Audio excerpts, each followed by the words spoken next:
Hey everybody, welcome to day 3 of the live career strategy training series that I'm doing this week. And it's so great to see you all here. I'm AJ Mises, it's nice to meet you. And I am a career strategist and leadership coach based in San Francisco Bay Area, having worked with some mega brands like Facebook and other leadership roles within the HR and human potential space. I've helped thousands of people get jobs that they love and are excited about throughout my career, and have worked with thousands of people, thousands of leaders, thousands of managers. And I am so excited to be bringing you this series. We are on day 3 of the career strategy training. And just as a recap, day 1, we went over strengths and weaknesses and the definition of those. How do you make sure that you're not working in a shadow career? Day 2, we went over what is and isn't working in your career and how to identify what are the different things you need to be thinking about in terms of evaluating whether or not a career that you're in right now or that you might have been in and you're trying to find that next career, what is important to you and why. You can go back on my page and look at both of those videos if you have curiosity, you want to catch up to today. And today, we are talking about achievements and specifically what you should be doing in your career in order to document what you've been achieving in 6-month increments. So I'm really excited to talk to you about this, and hopefully this will help you do one of two things. One, it'll help you start to see patterns in the types of things that you're achieving, the types of things that bring you energy, the types of things that you get really excited about, because that serves as a clue as to what you should be doing more of. And then number 2, these things then start to help accumulate into things that you include on your resume, on your LinkedIn, in talking points when you're meeting with interviewers. So there's a lot of goodness in doing this type of work. So without further ado, let's get started. I'm going to bring up some of the things. All right, so the very first topic that I want to talk about is that every 6 months, you should be able to update your resume with major accomplishments.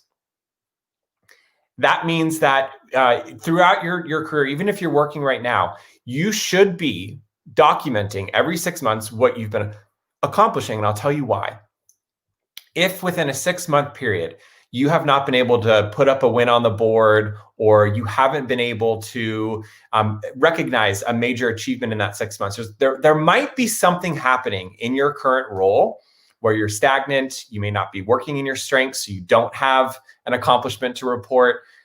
Your manager or leader or company may not be supporting you in giving you those opportunities. Your manager is a crucial part of this.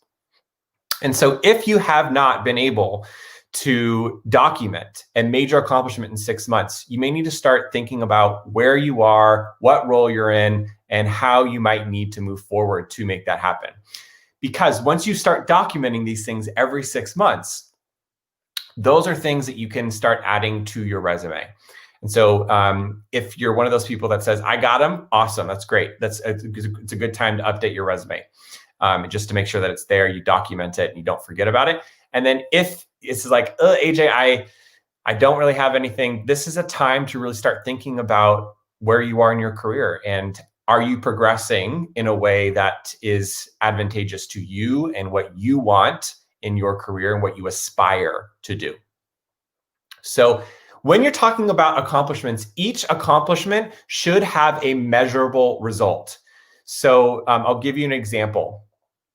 So on your resume, you can do that by creating bullets that include answers to the following questions: how often, how much, and how many. So as you're reading through those bullets or you're reading through your accomplishments, you should be able to, and you have to, tack on a measurable result that answers how often, how much, how many. And so sometimes I meet with clients and I'm working with them on how we're branding them for their next career or their next move. And they say, well, I don't know. I don't really know how to measure that. And my answer to them always typically is, yes, there is a way to measure it.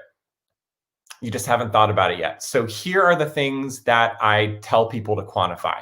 So you can quantify information about money, about resources, about time, people, projects, times per day, per week, per month, per quarter, per year. You can compare your current performance to your past performance or to your competitors' performance? And so as you're thinking about how you're presenting yourself, these are some ways that you can start quantifying some things.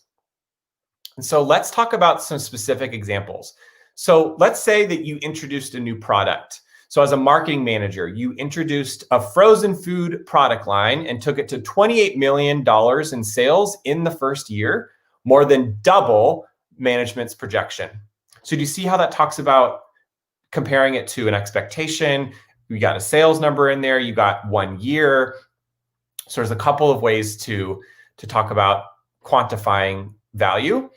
And then here's another example. So reorganized the department. So I inherited a department of 16, downsized from 24, reorganized work and trained people. So we all got it done, usually in a 40-hour week, and they all liked me.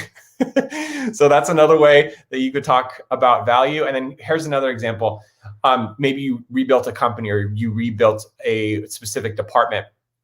So as a general manager, I took profits of a software company from 4% to 32% in 2 years. So you have, again, percentage improvement designation there. And then you also have a 2 year. So time is the other piece that you quantified. So that's my tip for today, is start really thinking about your top 10 achievements in your career this far, and then go back and look at your achievements over a 6-month period. And if you can document something that you've done in 6 months, go and do that now.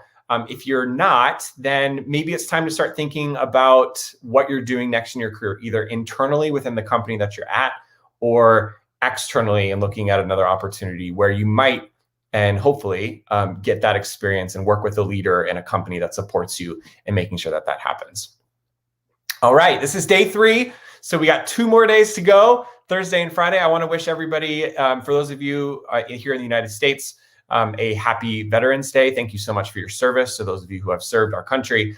And I'm wishing you all a great rest of today. Have an awesome one, and I will see you tomorrow. Bye.